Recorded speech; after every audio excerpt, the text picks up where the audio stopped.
lanjutkan, kita awali dengan bacaan basmalah. Bismillahirrahmanirrahim. Berarti mulai dari atas itu ya. Dan lagi kata Kutaibur Rabbani wal Hator Nurani Maulana Syekh Abdul Qadir Jailani ya. Itu nampak bunda? Ini antara terlihat dan tak lihat. Kullu hakikatin la yuwaddiduha asy-syari'atu bahwa zindik.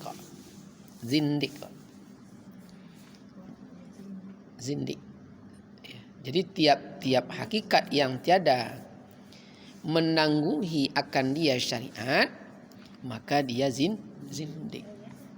Berarti wajib kita melakukan syariat itu pembuktian wujudnya hakikat. Ini kajiannya sama yang kemarin Ibu sebenarnya. Yang naskah Ma'rifatullah satu lagi itu tentang halifah Allah. Halifah Allah itu adalah zahirnya nurani. Zahirnya nurani. Nurani itu kan dalam. Nah, jadi zahirnya nurani disebut halifah Allah. Apa halifah? Wakil Allah di alam. Ibu yang wakil. Coba tengok. Nah, ini yang mau minum kan Rabbani. Betul? Untuk membuktikan Rabbani itu minum, dia membutuhkan zahir. Betul? Tangan bergerak, nampak syariatnya. Nah, saat tangan bergerak ini namanya halifah Allah. Zahirnya nurani. Lain dapetnya. Yang nampak di luar. Kini kan manggis banyak tuh ya, masak-masak. Di malam tuh sekarung dibuatnya manggis di orang ke rumah. Diambilnya seorang kate dipanjiknya. Nggak dibawa ke siku dia. Dia asik-asik masak ndak tuh kawan leh.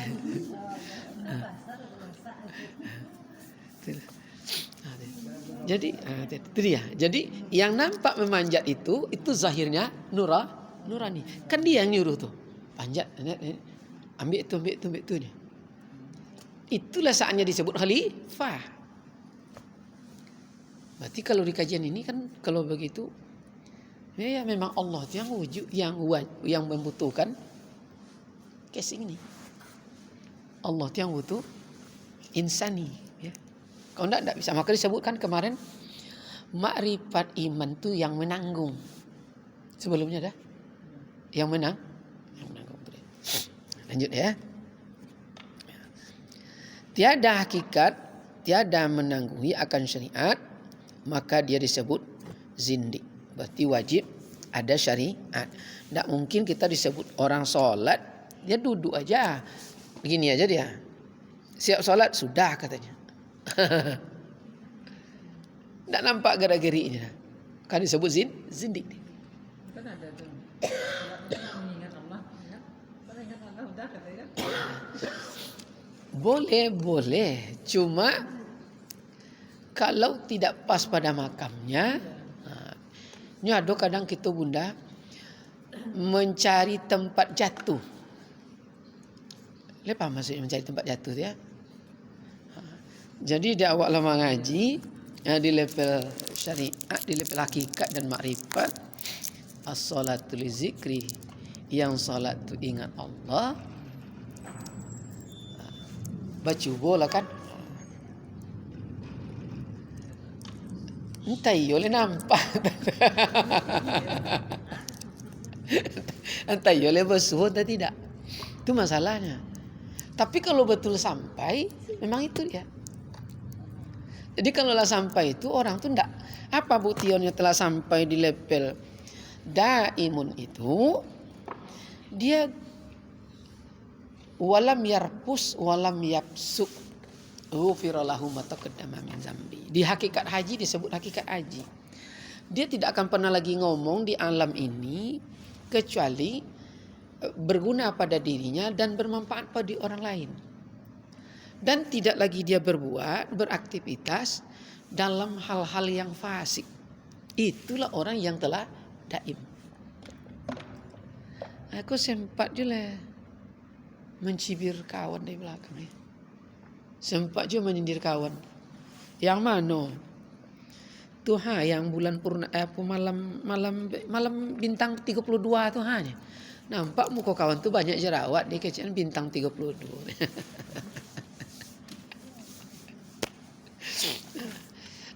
Berarti belum lagi disampai. Cuma dia mencoba pemahaman duduk di level hakikat daim, tapi dia bukan daim. Karena dia masih berkekalan dalam fasik. Allah kan tidak pernah fasik. Tidak pun kita sembah dia, tidak pun kita memujinya, dia tetap kasihan dengan kita. Dia tetap, betul tak?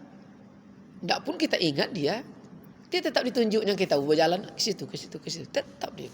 Begitu dia. Yuhibbunya, senantiasa mencintai casingnya.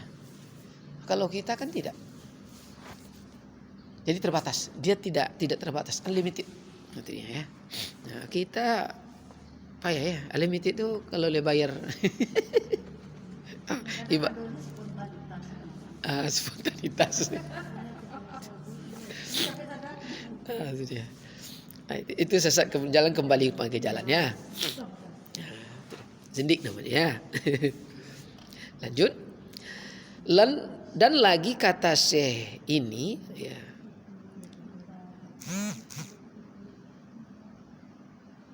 Dinukilkan daripada Ustadz Arif ya. Barang siapa mengatakan bahwa hakikat itu bersalahan dengan syariat, maka orang itu kafir. Jadi hakikat itu tidak bersalahan dengan syariat. Benar tidak hakikat tidak bersalahan dengan syariat? Syariat air membasahkan. Syariat api membakar. Betul? Tapi begitu Nabi Ibrahim masuk ke dalam onggokan api, kok Nabi Ibrahim tidak terbakar? Betul? Ada sahabat kita berjalan, lebatnya, derasnya hujan, dia seperti dalam mobil, tak basah. Sehelai rambutnya tak basah oleh rintiknya hujan. Menyalahi syariat enggak kira? Hah? Enggak. Kenapa enggak?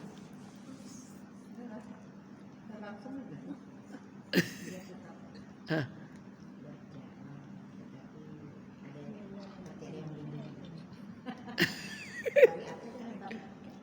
Syariat air tetap basah, tapi dia tidak basah.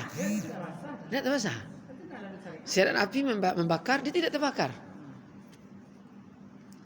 Kan pernah kita terpanggang nih? Tak terpanggang. Menyalahi tidak ada. Di sini siapa menyalahi syariat dan hakikat, bahwa kafir.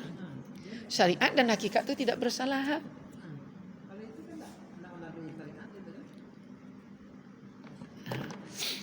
Yang syariat api memang membakar.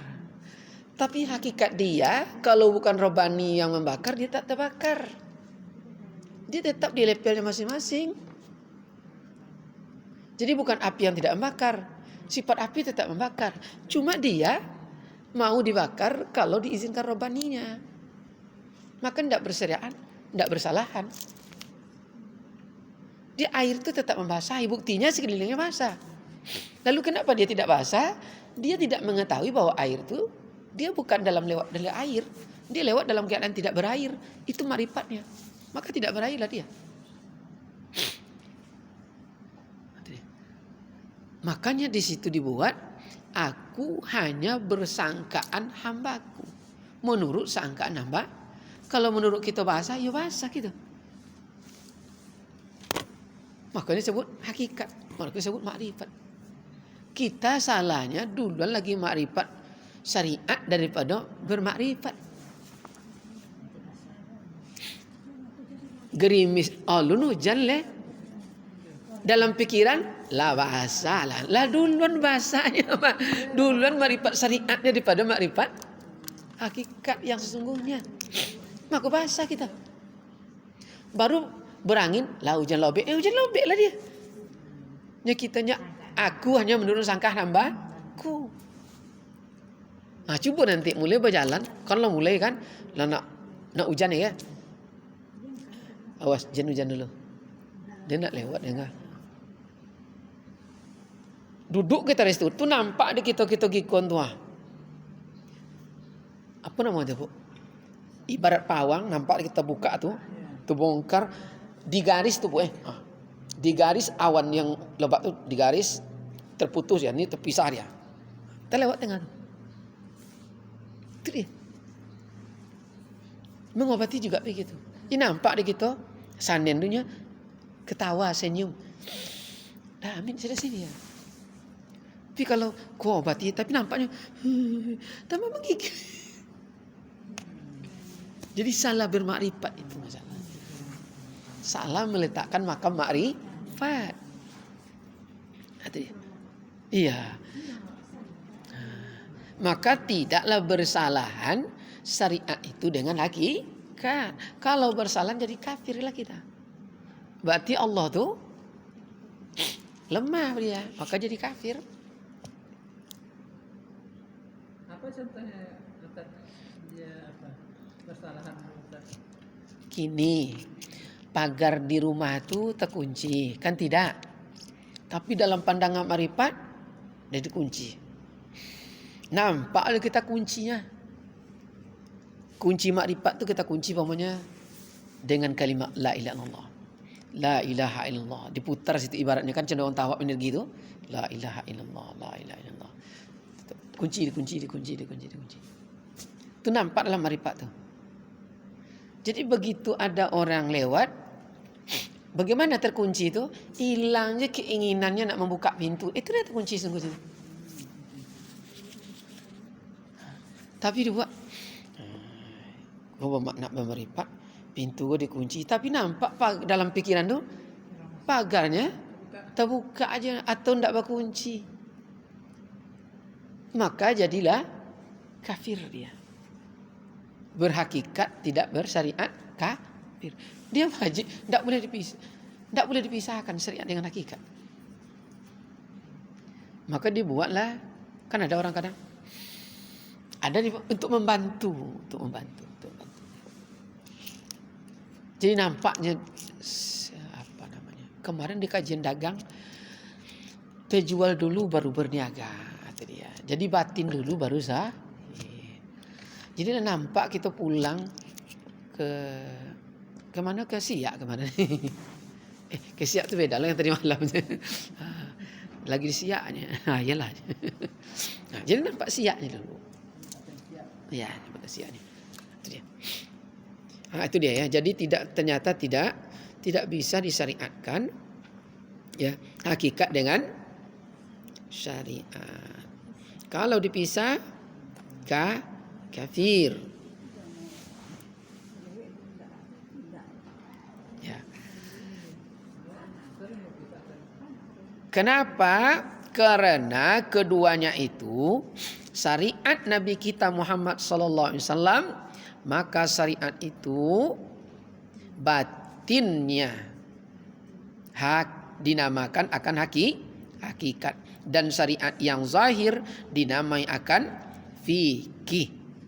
Maka tiada bolehlah bercerai keduanya, dan kalau diceraikan akan keduanya itu niscaya membawa cedera pada agama. Jadi syariatnya Nabi Muhammad SAW. Apa syariat Nabi Muhammad itu? Nabi itu yang syariatnya. Lalu apa hakikat syariat itu? Itulah fikih, pemahaman ajaran agama. Jadi kalau tidak ada Nabi Muhammad, tidak dapatlah pemahaman agama itu. Dan tidak mungkin ada agama itu kalau tidak ada Nabi Muhammadnya. Tidak bisa lah dipisahkan Nabi Muhammad dengan syariatnya. Itu perumpamaannya.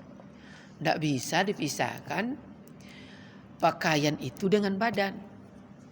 Kalau dipisahkan pakaian dengan badan, tidaklah jadi disebut tuh anggota tubuh seutuhnya. Kan ada, maka apa pakaian iman itu? Takwa. Syariat itulah agama itulah. Lanjut. Ya. Wih, juga. Seperti kata Imam Junaid radhiyallahu anhu, Junaid ini adalah ulama, juga ulama sufi ya. Man, lai jolenya bunda tulisannya. Lai jolenya, apa tulisannya situ? Mengetahui ilmu fikih, ya. Lalu pas itu bunda, mengetahui ilmu fikih, yakni zahirnya syariat, dengan tiada mengetahui ilmu tasawuf, yakni ilmu hakikat, yaitu batinnya syariat, maka bahwasanya orang itu adalah fasik. Fasik. Apa tuh fasik bunda? Dia tahu tidak baik tapi dilakukan juga. Itu dia. Dia tahu tidak baik tapi dikerjakan juga. Itu namanya fasik. Maka fasik itu senyawa dengan pikun. Ya, senyawa dengan pikun. Maka nanti kalau tidak mau fikun di usia terhormat, jangan fasik di usia sehat. Itu dia. Maka nanti apabila kita ingin mengetahui orang baik dan tidak baik, ya tengoklah di usia terhormat. Kapan usia kehormatan? Ya usia 70 tahun ke atas. Ini bunda kan udah 70? Setahun lagi. 76 tahun. 70 tahun ke atas lah pokoknya. Sampai 80 tahun. Iya. 70 tahun. Sebab 70 tahun itu udah mulai kadang terlihat kalau kita menanam di usia 20 tahun, di usia 30 tahun menanam, itulah mulai panen di usia 70 tahun. Sudah mulai panen itu. Kan antara 70 dan 40 itu ada 30 tahun. Itulah mulai berbuah nih. Kalau ibarat menanam durian, itulah mulai berbuah itu. Jadi kalau kita nampak tidak baik ditanam, itulah nampak itu. Ya. Kenapa? Memang itu kenyataannya bunda ya. Kadang stroke dia di situ, kadang pikun dia di situ, kadang rabun dia di situ, kadang peka dia di situ. Fisiknya masih utuh kadang, tapi cacat dia. Tapi ada yang 960 pikun ada. Ada, mungkin jauh dia menanam sebelumnya mungkin bunda. Usia 20 tahun, 18 tahun dah menanam dia mungkin. Tidak mau kita mendengarkan kebenaran, pasti peka telinga nanti. Pasti itu.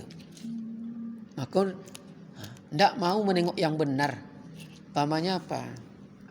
Bukan yang lain-lain ya. Dia tahu yang halal ada, tapi dia hobi yang tidak halal. Istrinya ada, tapi dia suka berzina. Matanya buta nanti itu. Buta dia.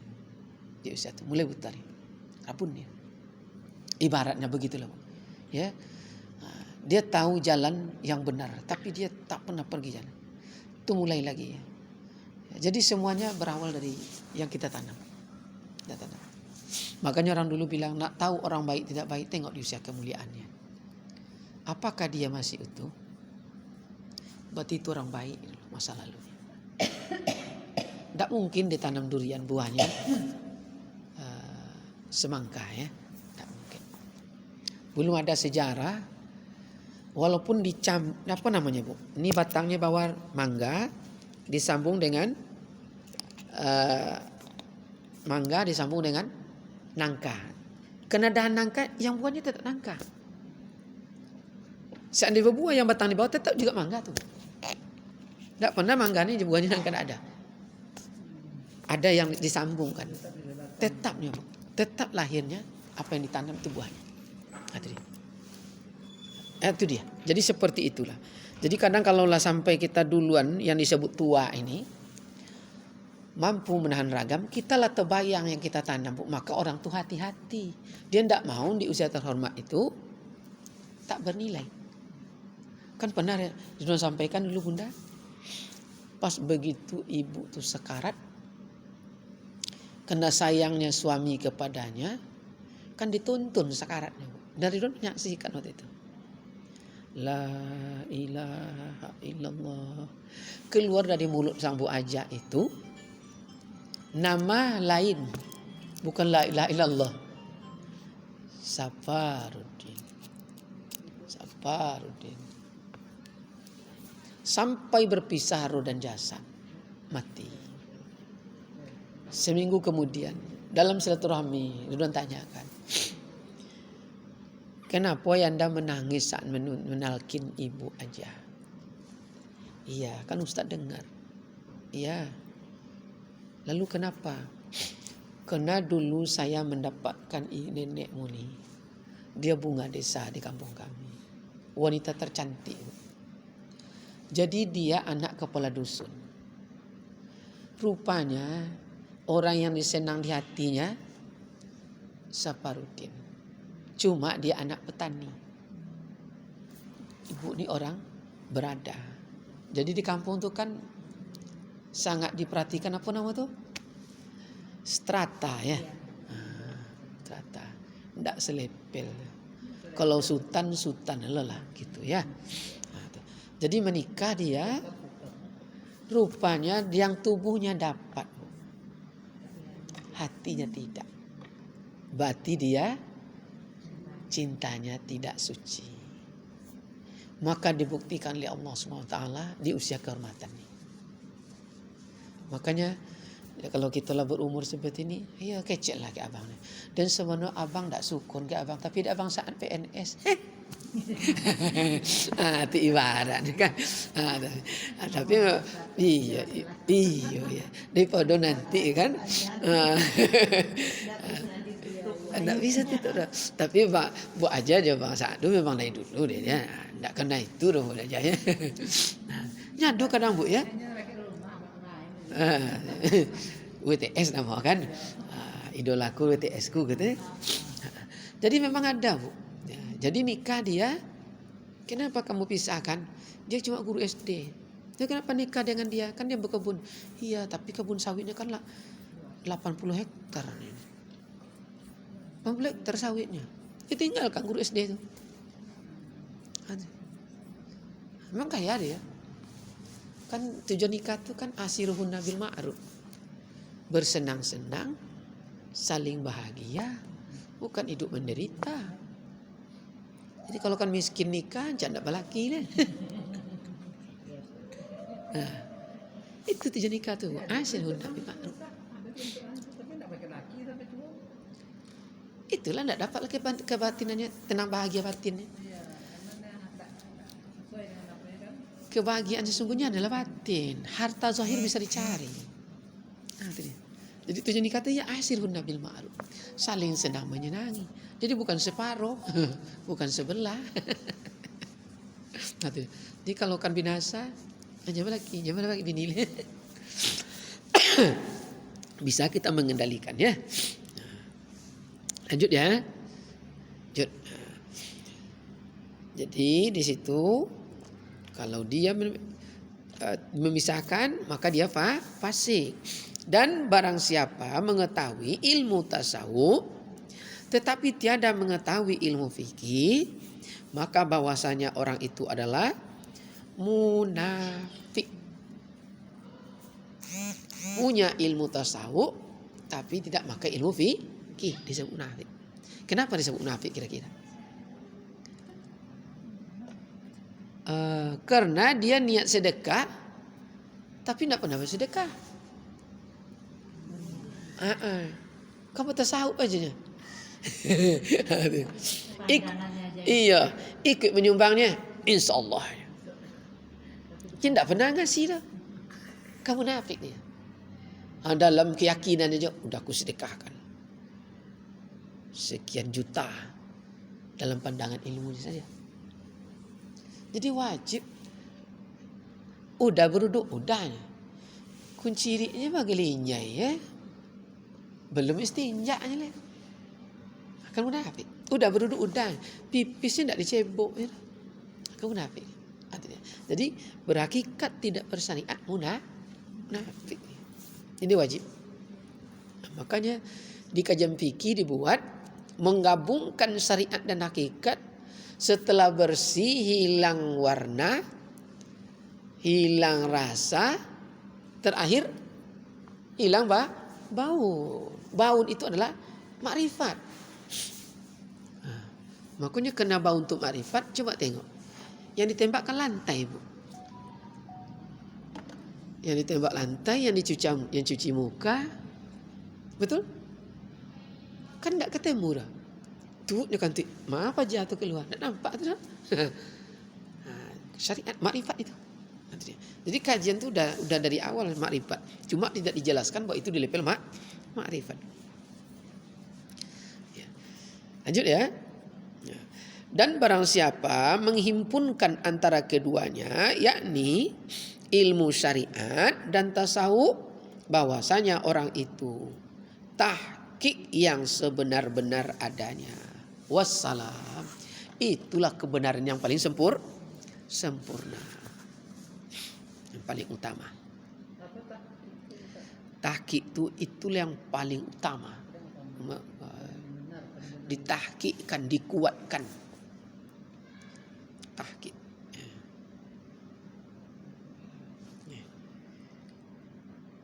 Wa man abdal asma dunal makna fahuwa kafir. Nah, ini yang kemarin ya. Barang siapa menyembah nama dengan tiada makna, maka yaitu kafir hukumnya. Berarti tidak boleh membayang-bayangkan tulisan Allah pada saat sholat. Kafir. Aku buat di sejadah tulisan Allah. Buat di mi'raj tulisan Allah kadang-kadang. Jadi kalau kita masuk kajian ini, membodoh-bodohi manusia namanya. Ada tuh, ada enggak sejadah yang pakai tulisan Allah? Seolah-olah menyembah tulisan. Dan lebih parahnya, di pejam mata nampak tulisan Allah. Kafir lah. Yang disembah itu bukan nama, tapi yang punya nama. Kafir hukumnya. Wa man abdanal asma wal makna fahuwa musyrik. Wa man abdal isma wal makna fahuwa musyrik. Barang siapa menyembah nama dan makna, maka bahwasanya syirik hukumnya.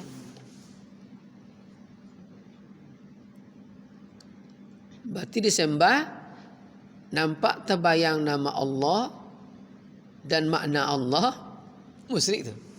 Syirik. Berbilang dia berarti. Syirik itu syirkah, berdua dia. Berserikat dia. Anda ada berbilang-bilang ya. Jadi kafir langsung ya. Kafir itu berarti mengingkari. Makanya capek lah ya. Ya kafir kalau bahasa rumbianya tongkau aja ya. Jadi habis dia. Wa man abdal makna. Ini tak jolly tulisan tu dia.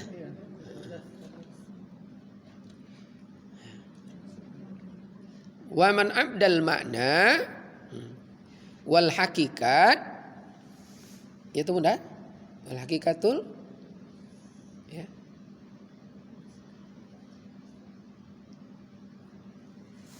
Mukmin ujungnya ya. Jadi artinya barang siapa menyembah makna dengan hakikat dan makrifat, maka yaitu mukminlah namanya. Jadi menyembah dengan makna, dengan penuh makrifat, itulah yang disebut keyakinan sempurna, yang disebut mukmin.